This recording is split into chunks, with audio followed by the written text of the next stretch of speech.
we move to present ourselves.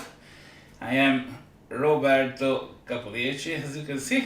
And I am Mr. Barton Johnston, as you can see on the screen right here. And yeah, there we are. That's the best configuration. We are expert in setting up cameras and all in the shortest time every time. It's incredible. So one day we're gonna have a fixed studio that never changes, set up properly. One day. So, today we thought we would talk about a topic that's very close to our hearts as people who work in blockchain a lot of the time. And it's not only related to blockchain, in fact, it has a lot of other cool uses, and we hope to see a lot more of it in the future. And this is peer-to-peer networking. So, what does it mean for something to be peer-to-peer? It's kind of a buzzword now. And I don't know, maybe I start by giving the simplest example. We don't have a whiteboard yet, so I can't draw anything, can I? No. So I just do it with my fingers. So usually, if I want to send a signal from one computer to the other, this is going to go through a central point, which could be kind of abstract. It could be like an internet, a cloud of computers that I don't really understand. But at the very least, it's going to go through, I guess even peer-to-peer, it's going to go through an ISP, it's going to go through some levels like this. But typically, if we're talking about a web service, let's imagine like a website, like your online banking portal that you log in, or Facebook or something like this. They have one computer or group of computers in the middle that they control, and every single person who wants to use the service from their own personal computers that are all over the world, all of them are going to send a message to this central thing and come back. This guy sends here and he gets a response back. This guy sends here and he sends a response back from this central set of computers in the middle. So the diagram makes a kind of a star, right? So how is peer-to-peer different than this?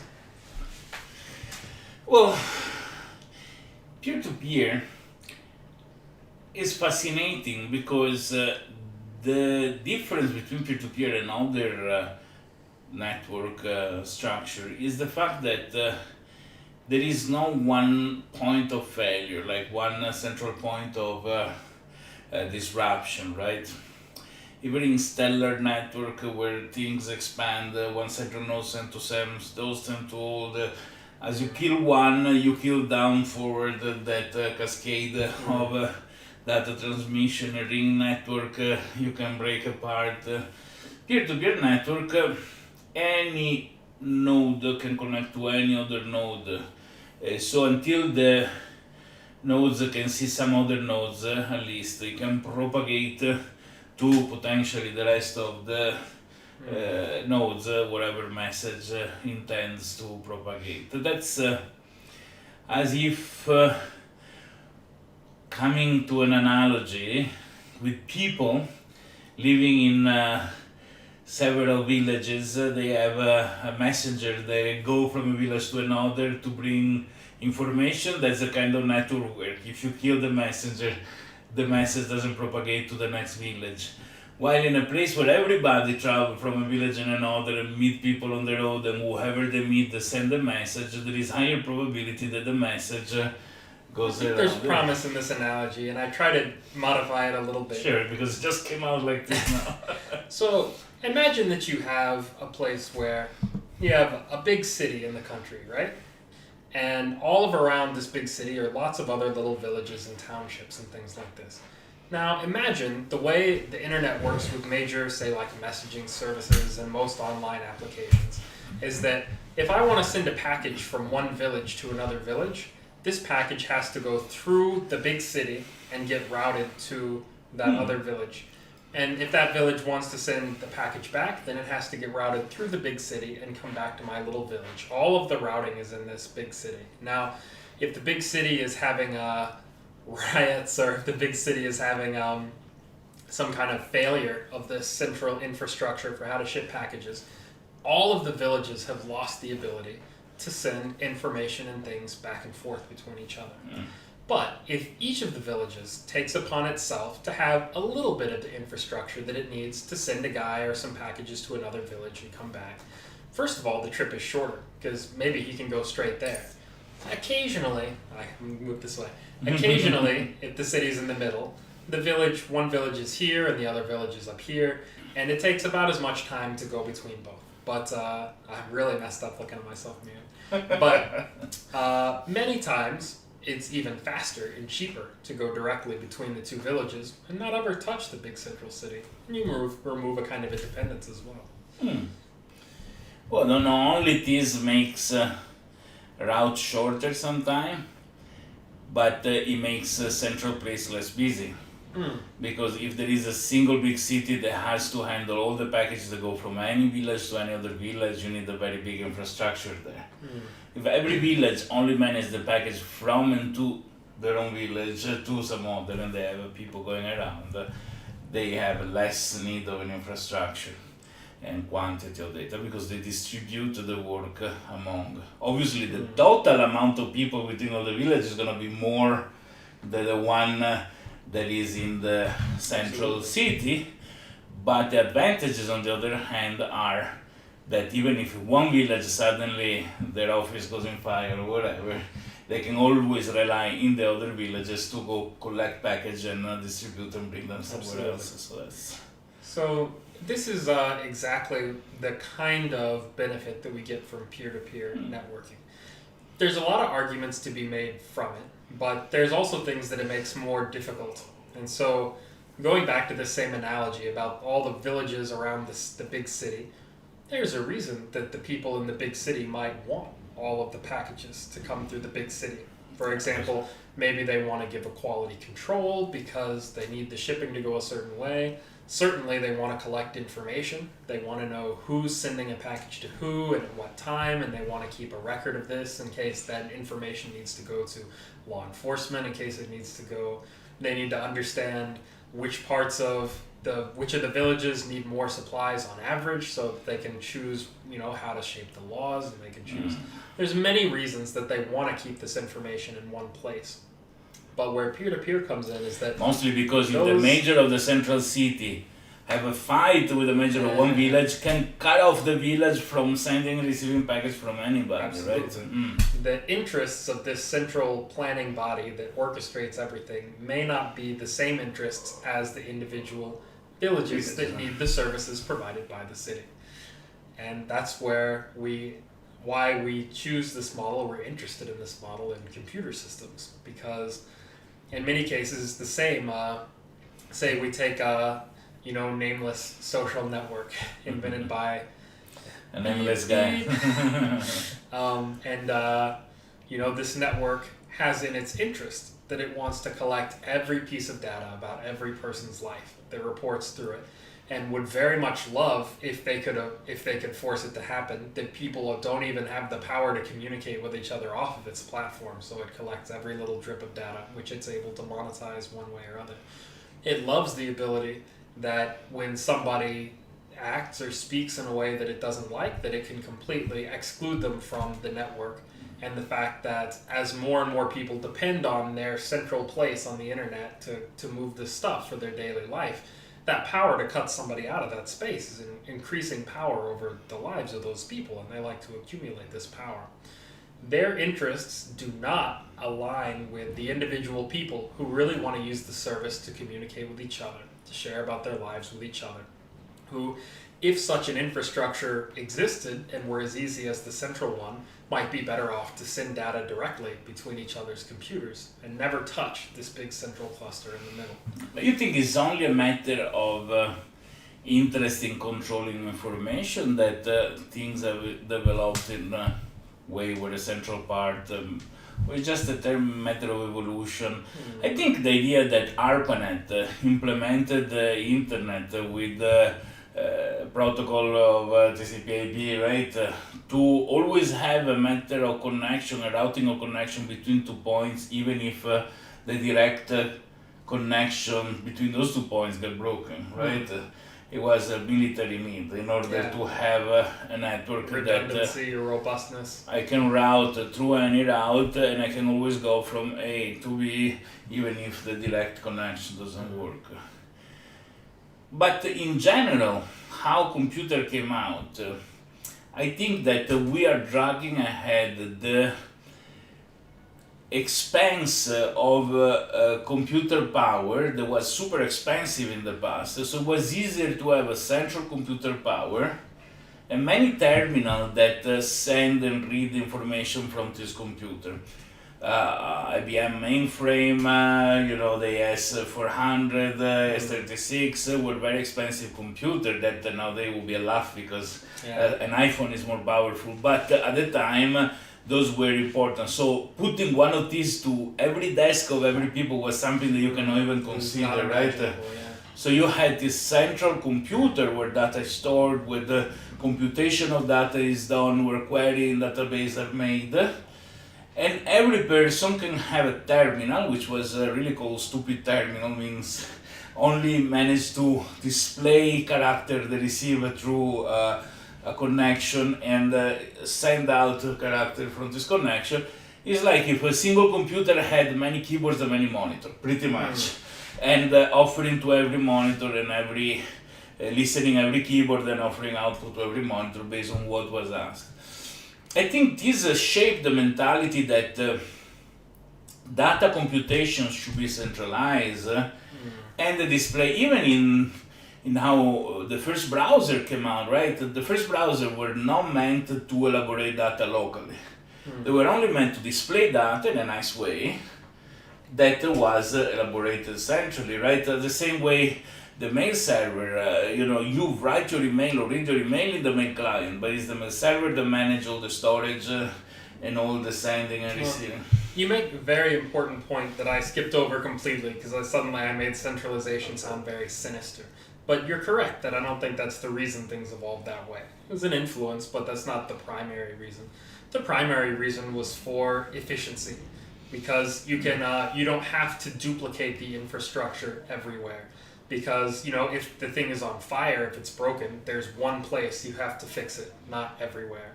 Because if a company offers a service and they need to make sure the service is up and running, they have control over the assets to make sure that happens. They don't have to go to every person's house. Right. And because you get an economy of scale, because it's cheaper to buy 1,000 computers, per unit, it's cheaper to buy 1,000 computers than it is to buy 10 computers. And so, when they place orders in bulk, when they run things in data center, when they share the costs across all these things that individual people would have to duplicate, it becomes cheaper overall. And so these are the reasons I think that things evolve in a centralized direction, because reducing the redundancy in the resources needed actually makes it more feasible to implement it first. But now we're starting to enter a condition, like Roberto mentions, that the redundancy of resources is starting to be there de facto. The computers sitting on people's desktops or their laptops now are computers that are 10,000 times more powerful than a few decades ago when they started to build this infrastructure. And Barton check is exactly 10,000, not 10,001 or 9,999. Is exactly the computer in your desk. So the one only 10% of statistics are made up on the spot. So, but yes, it's a large fold more powerful than you had in the past. And so, in the past, like we said, it was ridiculous to believe that individual people would have the computing power, even added between all of them, to run the whole service. But now it's not so difficult to imagine. When you're talking about things like sending messages, a computer can process, save, and redistribute a message in a couple of milliseconds, And so it's not difficult to imagine, say, a messaging protocol which goes peer-to-peer between people's individual computers. And I will tell you more. Not only the shift of this centralization is due to an evolution on the computer part, because while the growth of speed in data processing is not directly proportional in the growth of speed of data transmission. Data transmission grew, but not as fast as data processing. So it became cheaper and cheaper to process the data locally than centrally. There are only particular situations when it's cheaper to process data remotely, because there are particular things like new kind of processing that require a particular hardware that only few people have. We can think about neural network or machine learning process. In the case, for example, when you talk to your phone, the analysis of what you said is not on your phone. It's the audio is sent remotely to a server that has a huge power that can provide very fast an analysis of your voice, translating it into text and a command. Maybe in a few years it's gonna be more economical to process the analysis locally in the phone because there is a chip that has this capacity already preset, rather than sending and receiving back, making the phone autonomous even without a connection to write what you dictate. But on the other side, it's also true that there is an interest that is not directly connected to economy of data processing in collecting. Probably, when the audio is processed even on your phone, they're still going to send the processed result back to the central server because they want to know the statistics of what people have said. To send the advertisement relating to the etc. etc. But still, it is... Yeah, and in fact, this kind of thing changes the economics a lot. So one of the very easy methods, say for example, imagine how expensive it would be to run Facebook, the company, you know? So we're talking about tens of thousands of computers and server racks all over the world that are organized, and thousands and thousands of people. There's people who review comments, and there's people who do, you know, like any kind of job you can imagine related to that company. And on top of that, you know, the value on the stock market is ridiculous. So, but not a single person pays to use Facebook. You never put your credit card, anybody who wants to create an account, even if you want to create 10, is against the rules, but try it, you can. They'll take anything. And the reason is because the data itself is profitable to sell to people who want to know how people behave. You know, advertisers are willing to pay to know how many people talk about wanting this thing in their life, or how many people are speaking positively or negatively about their product, or what are the statistics on how many people. There's any number of things that somebody who wants to sell a product or a service out there is willing to pay Facebook to learn from this giant mass of data that they've collected about people. And they do sell it that way, and that's how they pay for the entire service. And in that way, every single person who winds up on the platform is actually generating money for them. You don't pay for it directly. No. You pay for it by exposing the real details of your life. This is a very common point of discussion. And not to say positive or negative. There is no obligation to use Facebook. Nobody is pointing a gun on your head that you have to use it. You're having a good experience by using Facebook, you're paying nothing, they expose advertisement to you, that's the deal. Even many television stations, you don't pay to see them, but they use a sponsor and advertisement in order to... Somebody put a gun to my head in so many words. I didn't want a Facebook account. My mother and my girlfriend at the time made one for me and then forced me to get on it. Well, the thing I think so there's a strong network effect. Now, we are going a little bit out of the subject of peer-to-peer with this, but in terms of data collection, something that scares me about the mix of technology that are used when collecting and analyzing data is that you may not have a Facebook account and at the same time being totally tracked down, because by biometrics, every time you appear in a picture posted by somebody else, you are located with the geolocation data inside the photo. People that is also biometrically identified next to you, so knows who you have been with, etc., etc. While they were experimenting and yet not regulated in this aspect, I had quite a shocking experience. I went to an amusement park where there was a show about stuntmen. So there was a public of more than 1,000 people sitting, and I stepped with a shoulder toward the show to take a picture of my two kids that were there. And this picture with a grand angle took pretty much all the audience. I posted this in Facebook, and suddenly Facebook asked me to tag hundreds of people that was recognizing into the public, because a high resolution picture just by the biometric interface, and people that were not connected to me. And but now in the database you're connected to them. But now they limit to people that practically are connected to you, but many times you have the suggestion, do you want to tag this person? And they said, how do you know that this person is there, right? Because biometrics. So we are a source of information even when we are not actively providing information. And strangely, if somebody accepts term and condition, is in a way accepting them in our behalf. Because if using installing an application, I accept term and condition that the microphone can listen to my voice to understand what I want, etc., because they put it there. Well, I don't accept the condition. But my phone is next to Barton talking. At this point, the application is also me, and I have not approved to be recorded. Correct.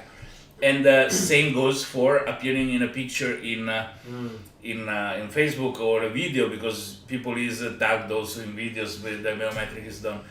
And the funny and strange thing is that if I say I don't want to be recognized and don't want biometric done about me, in order to pretend this, I need to release my biometric, because how would they know that they should not archive my data if they cannot make a match with me, right? So by definition, it's impossible to exclude oneself to this sort of things, simply because is crazy. In fact, there is, sorry, I go out, but this is funny. Here in Indonesia, many franchise, I can even say the name, Dunkin' Donuts, for example, they leave the shops in the hand of some employees.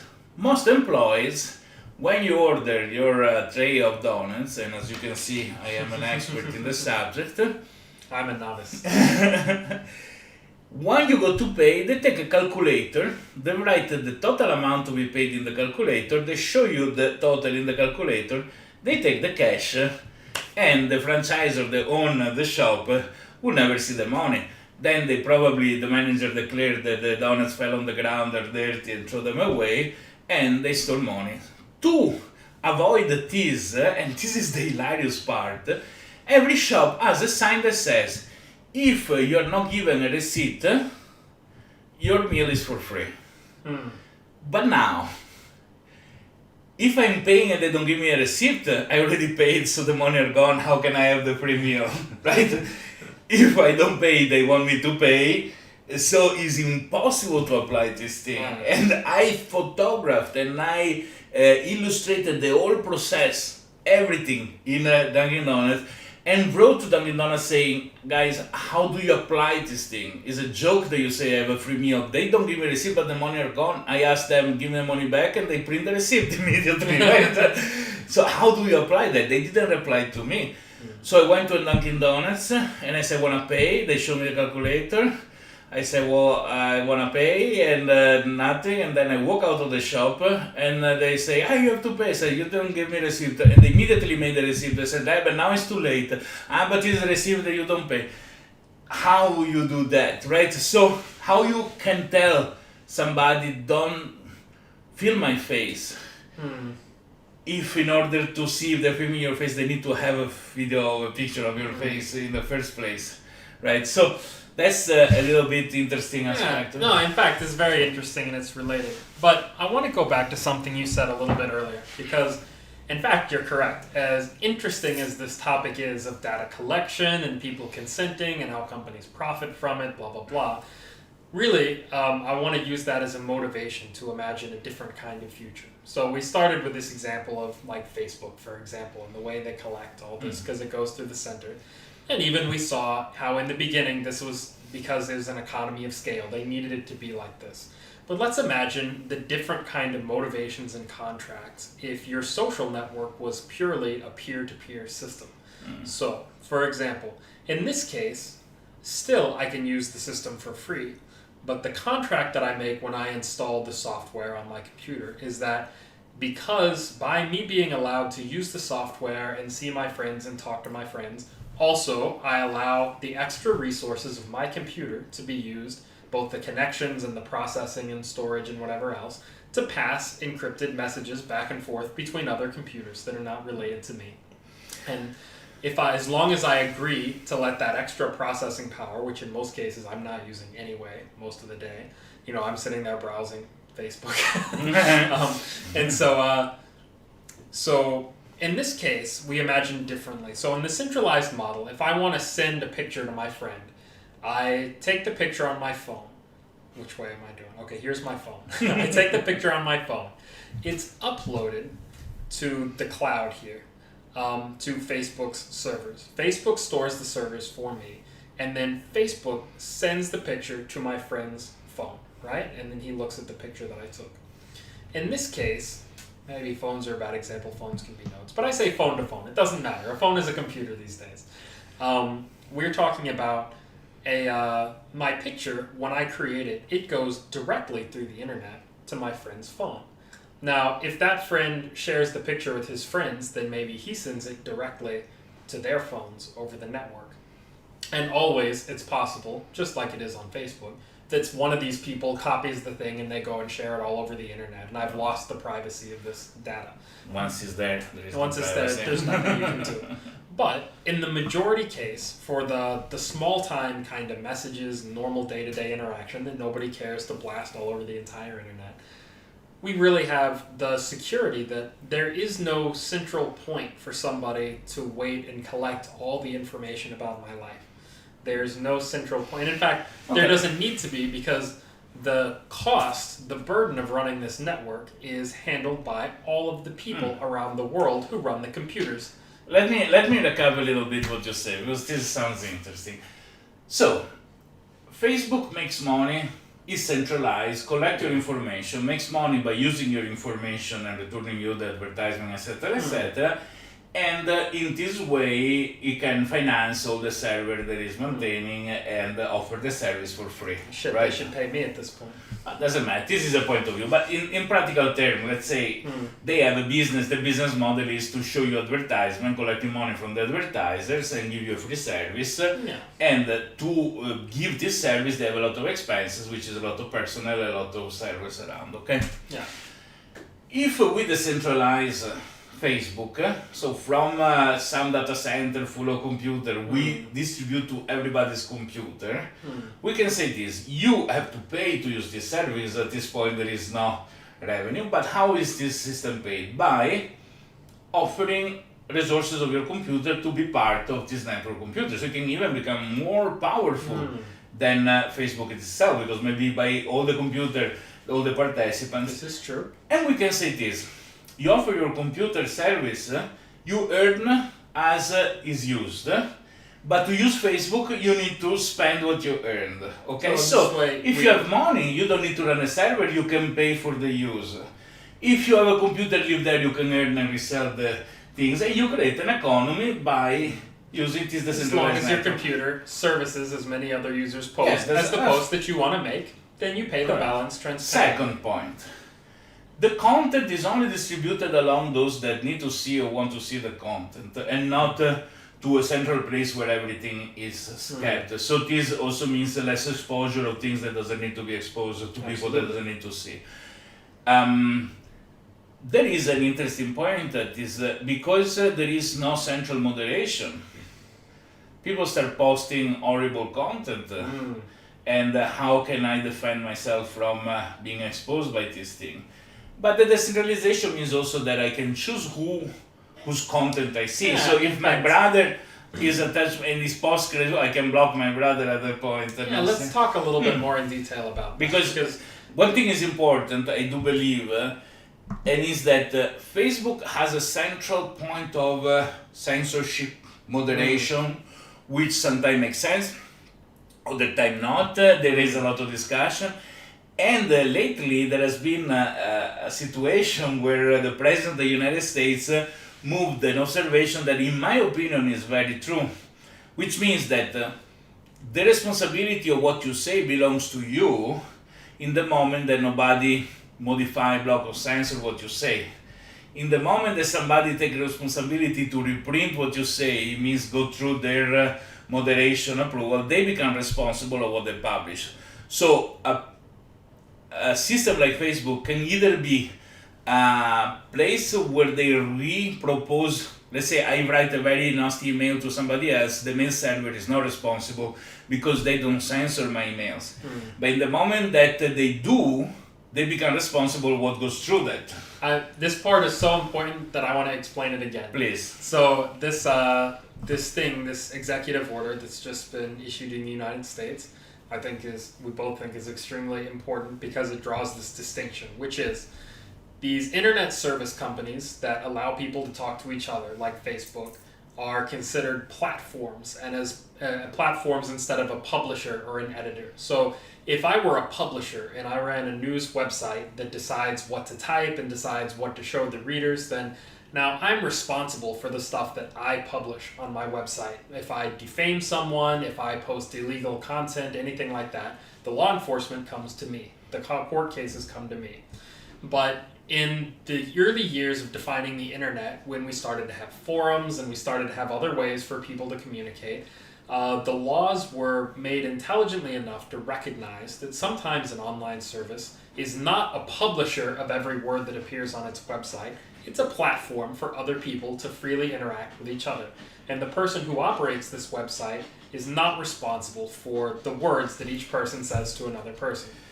To give a small example, if I pick up the phone and I call Barton and I tell Barton you're ugly, is my responsibility, not the phone company responsibility, because they convey the message. They have no means to, in theory, to intercept or to prevent the message. Okay, so the point is this: the same with publication. If I write a letter to a newspaper that says Barton is ugly, I don't know why, and the newspaper published the letter, they can say that's opinion of Roberto, but they decided to publish the letter they shouldn't have published, so they are responsible, at least co-responsible with me. If I print a flyer and I put it around the city, I am the only responsible person, because I published this without the need of anybody consent or approval. The company who makes the printer is not responsible. Exactly. So we have this distinction between what makes you a platform on which, or a tool or a service that people use to communicate with each other, and those people who communicate are the responsible parties, or you are the one who chooses what to publish and you're responsible for what you publish. So the argument goes like this. In the moment that a social network, which is ostensibly a platform, has control over the order of the content that people see on the site, and they use algorithms that nobody knows to decide the order of the content that people see. They have the power to block or censor any speech that goes on the website, oftentimes inconsistent with their own stated terms and conditions and with no explanation given. They have the power to add commentary, or these things called fact checks or related articles or things like this, where they deem it's appropriate. And they have all these powers to control what somebody actually sees when they go to the website. At this point, or let's say, at what point does that constitute editorial control? In the sense that if Facebook has the power to block one message that they say somebody said something bad and it's their responsibility to block that message, in principle, that means that every other message that hasn't been blocked by the platform was approved, one that they reviewed and one that they approved as speech on the platform. And in the moment they have the resources to approve every message that goes out and that they show to people, they're responsible. But normally, in the moment that I cannot control what I see in my timeline, but they choose what I see in my timeline, Correct. Surely they're responsible about what I see in my timeline. If I don't see that was my friend's birthday because they don't publish in my timeline, and I don't say happy birthday to my friend, I blame Facebook, right? At a certain point, because I expected to see it between the newsfeed, because it's a newsfeed I consider. And if I had a way to set what I can see, I would have set it to see. So the end of this brilliant argument goes like this.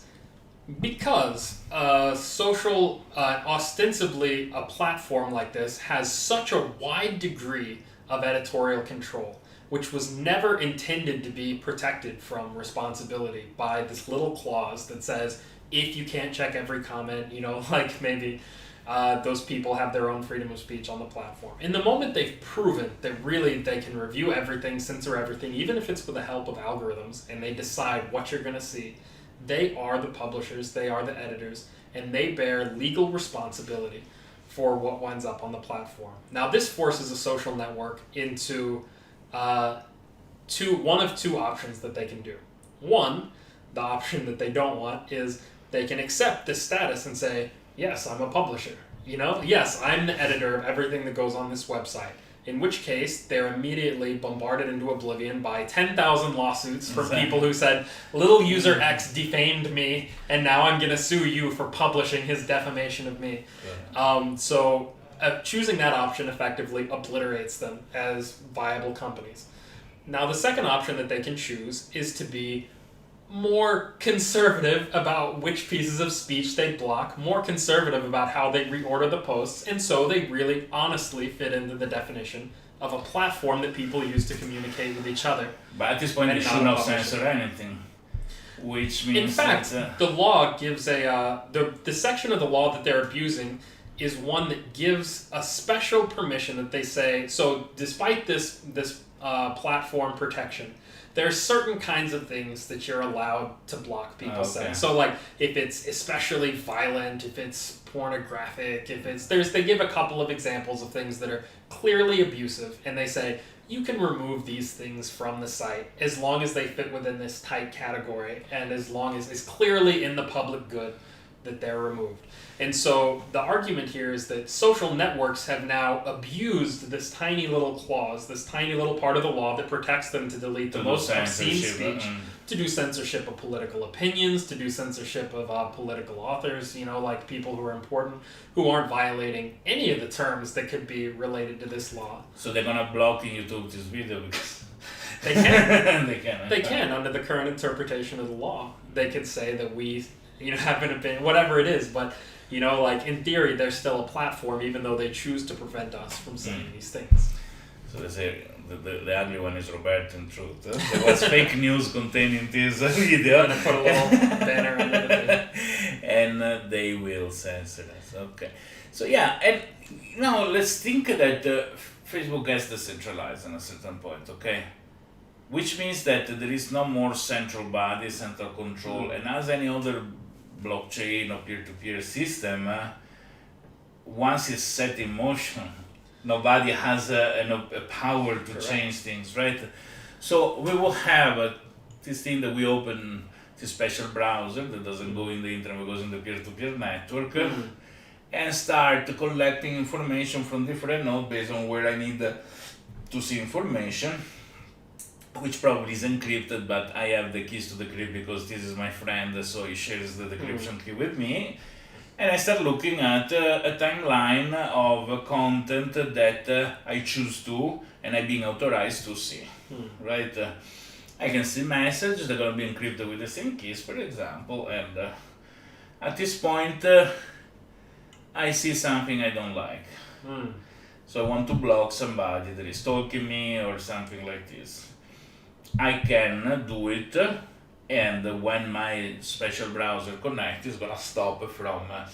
So it changed my encryption key, let's say, and then distribute it only to the people that I. If I block someone on Facebook right now, I send a message to Facebook servers that says, "Hey, this guy, don't send me any messages from this guy. Don't show me any posts from this guy." And when I try to get in the camera, and when Facebook actually sends me the news feed, it sends me the content on their central server side, they filter out the stuff that comes from this guy. So the change that we're talking about in the peer-to-peer network sense is that now it's only a setting inside my browser, inside my computer. So the social network, if that guy wants to send me a message, still he can send data across the network to send me a message, but my device is not going to show it to me because I've chose to block that guy. And it doesn't need a central party to manage the censorship. I can set up what I want to be censored for me directly. You can put keywords that if they're contained, you don't have to put, And there's a lot that you can do with this. And it doesn't have issue with long video streaming and things as they're going to be distributed as is needed, I guess. Correct. This is a service that's provided by the different nodes. So video streaming is going to send packets through a lot of different nodes on the network. Now, it's like when we started watching a movie that we're downloading, we never did, but I heard my cousin saying that. I also have friends of friends who had illegally downloaded a movie once. Bad people. So, we run into it, but I want to go back and address one more thing on this that we got to before we talked about the cool new EO from the United States, which is there's another reason that a company might want to centrally control all the information that passes through it, which you hinted at. And we talked about some. There's two sides to it.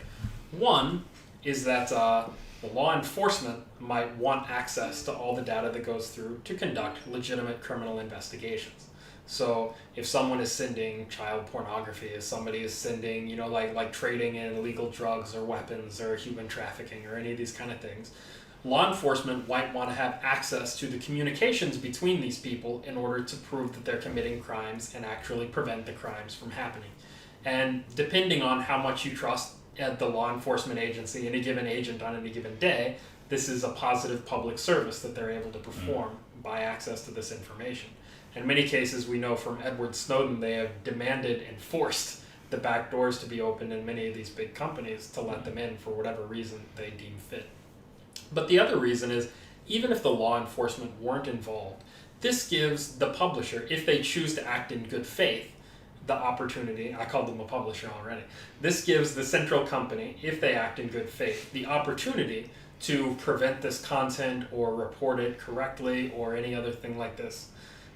So this is one of the things that when we move from a centralized company that can really be a legally responsible party in this case, and instead we split it into a decentralized network that runs on 10,000 computers around the world, or say 1 million computers or 1 billion computers if you're the size of Facebook, then at that moment there becomes no economical method to go and notice every piece of illegal speech, to notice every piece of people using the platform for drugs and crime. It's impossible. So they're going to make it illegal.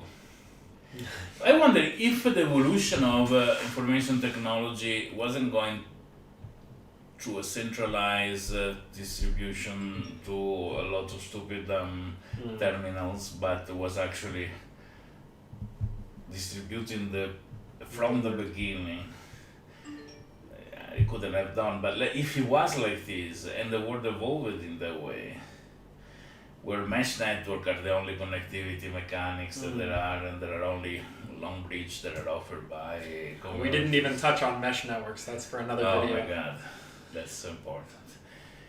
I wonder if there will be there will be complaints about the decentralization means to control or monitor or censor, and people will call for a centralized solution to... I think in many cases they would. I think, and this is a little bit in the condition we're in right now. So in one way, we're finally approaching having the capacity to run totally decentralized services this way, which didn't exist before. But that was never the only reason that they were centralized. And I think a lot of people say, we see this with Bitcoin and cryptocurrency right now. This exact same argument applies that we're talking about in the social network sense, which is that on one hand, all of your money moving through this network of banks, who are these gigantic legally responsible parties, in theory,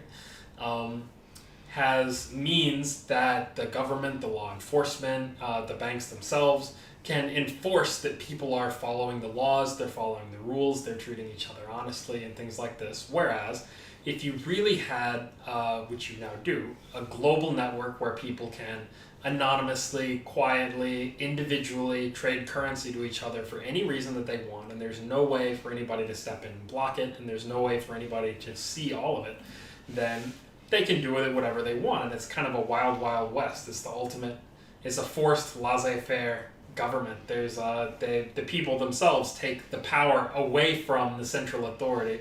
And in so many words, it's anarchistic, They call themselves crypto anarchists, right? The very original Bitcoin people, that was the whole idea, is that it's better that we decide amongst each other what we're allowed to do than that we allow some central party, which may or may not be corrupt or moronic or whatever else, to decide what we're allowed to do. Are people so intelligent and ready and equilibrated to do this, or people need guidance? Anyway, even in the decentralized mechanics of a social network, there will be somebody producing the box that people need to keep at home. There will be somebody creating the standard for which you connect to it. There will be, You still have the capacity for what we learned about a few videos back, if you were paying attention, that we called a common mode failure, which is that even if there's 1,000 computers around the network, that are run by individual people and have never touched each other, in the moment that all those computers were produced by the same person in the same factory that installed the same basic software, then that becomes the central point from which you put the little bug that listens into what everybody's saying and reports back to the central server.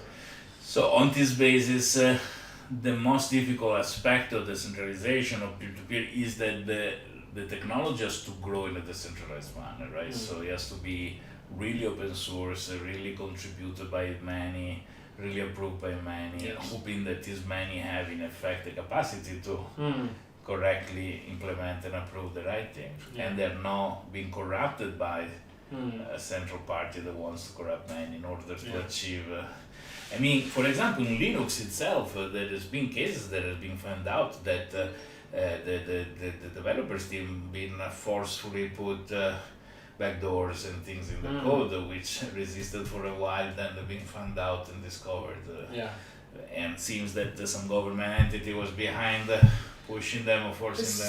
It's so important to note. This is one of the things I think Edward Snowden gave us the greatest gift that any democracy-loving person could give, which is he spilled the beans on all of the kind of data collection that the United States government is doing, which is not just relevant to people in the United States. They vacuum up everything. Like most of the major internet service providers things are hosted in the United States, like 80 or 90% of them, because that's where a lot of the development of the internet infrastructure happened.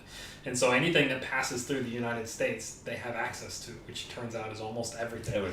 So really, to make it clear, even emails sent between Syria and Afghanistan most probably goes through the United States. And so this, really, this thing that nobody understood. In fact, people who claimed this before were ridiculed as conspiracy theorists for suggesting that the government was secretly collecting all the data. I would never do that. No, we saw directly that Apple, the CIA or NSA, I guess, the NSA approached Apple and they said, we need you to build this backdoor to let us search through all your user records. And Apple said, okay, and they never publicized it.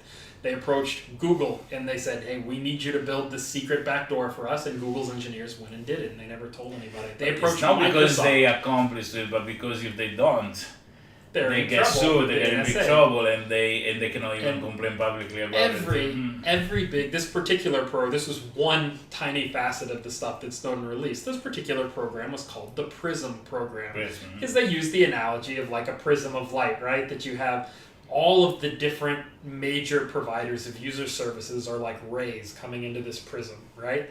And this prism then gives the one pure light, which is actually a prism works the other way. But anyway, in their analogy, it means that all of the different shades and colors of types of user data that's available, they collect in one place where they can search for anything, and collect it and keep it in perpetuity in that gigantic mirror-looking building in Utah. I had an appointment yesterday, forgot about it, and NSA called me and reminded me too.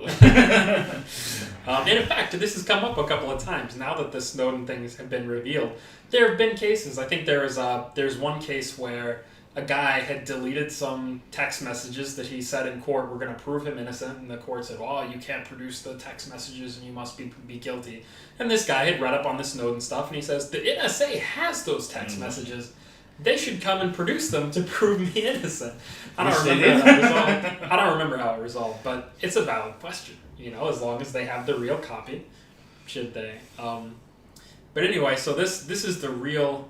I think, like we talked about in several of our videos so far, this is the big question of our era. Is decentralization inherently comes with a certain amount of anarchy. These things in our life that police and laws are able to control, it's only possible to control them because they're organized through central points where police and law can apply pressure. Let's make a difference. It's not removing the law enforcement the possibility to investigate somebody. No.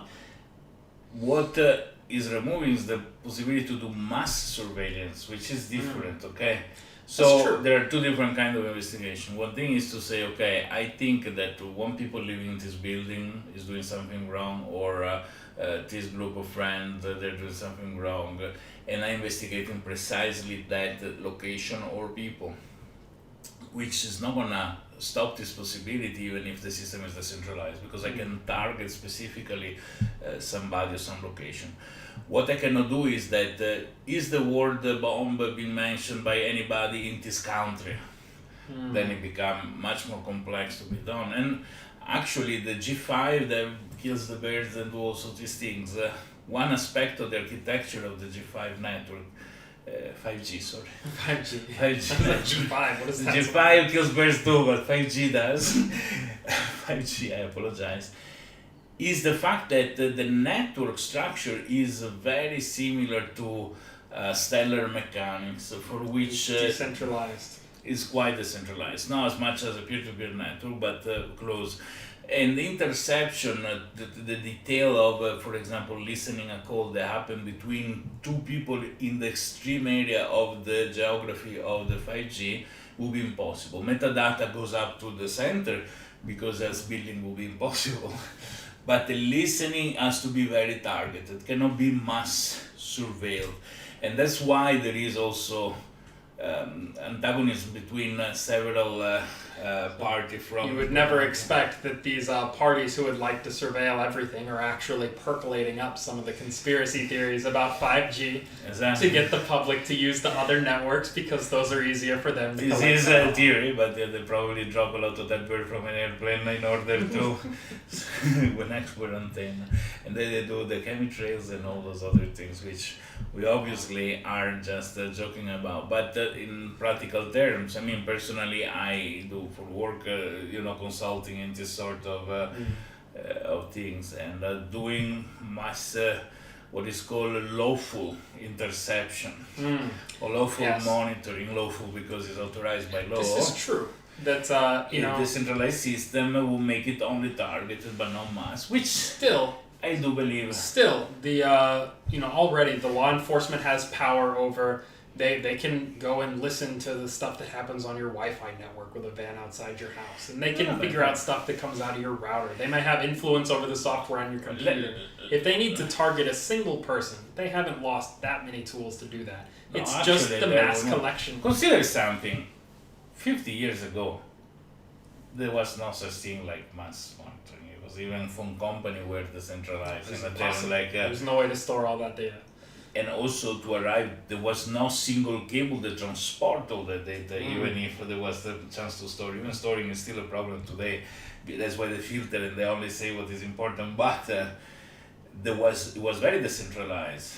50, 60 years ago, when you make a phone call outside a certain area, you need to go through an operator because physically there was no direct connection, no central point. And when they wanted to listen to somebody, they pretend to be the technician and they put a small microphone in the switch of your light that is powered, and and they listen via radio next to your house. This thing can work today perfectly as they were working 50 years ago. We mistakenly produce means for surveillance that was above the necessary. Yes. So already cell phone give away a lot of information, even if they are not smartphone, because they connect to tower, they leave a trace, and it's been very useful. There has been a robbery in a bank, which is a cell phone that was in front of the bank many times, because they're monitoring the place. An homicide, you can solve this investigation with a set of extra information compared to what you had years before. But when the mass of information goes to a level that is insane and is all centralized, we arrive to a point that is crazy. Exactly what Edward Snowden promotes. It's risky in every term, right? In terms Absolutely. So decentralized, peer-to-peer network that support these things are not to be considered like an anarchist method that eliminate the power from law enforcement. It just goes back 50 years to the means that they were before. Actually, not even because their power. A little bit. Goes back to normality, I will say. So and I feel the same way about it, that really the constraints that existed 50 years ago helped just by virtue of the fact that this kind of massive abuse was not possible. It helped to constrain the actions of law enforcement to what's really warranted to protect people. Now, today, the constraints, the lid has been lifted.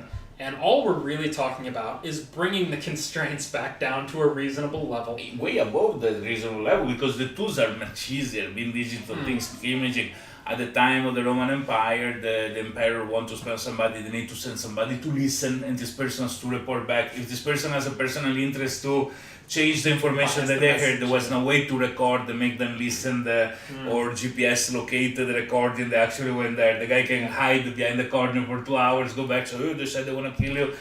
Just because... and even we approached that problem once again in the time, the era of deep fake video and being able to digitally replicate an audio, and the entire question of whether digital video or audio evidence is going to hold up is about to be challenged by our ability to create realistic simulations. Okay, so this is a good topic for the next Friday talk. Real reality and fake reality, which is not fake news, is simply fake reality. Deep fakes are not fake news. It's a scary thing. You're gonna see me, when I say something wrong, I can blame it on...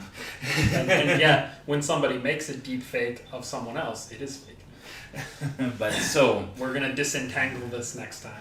I think that's a good topic to discuss. Absolutely. Alright, so... Seeing that nobody sent any message, probably. I'm sure they were too enthralled by it.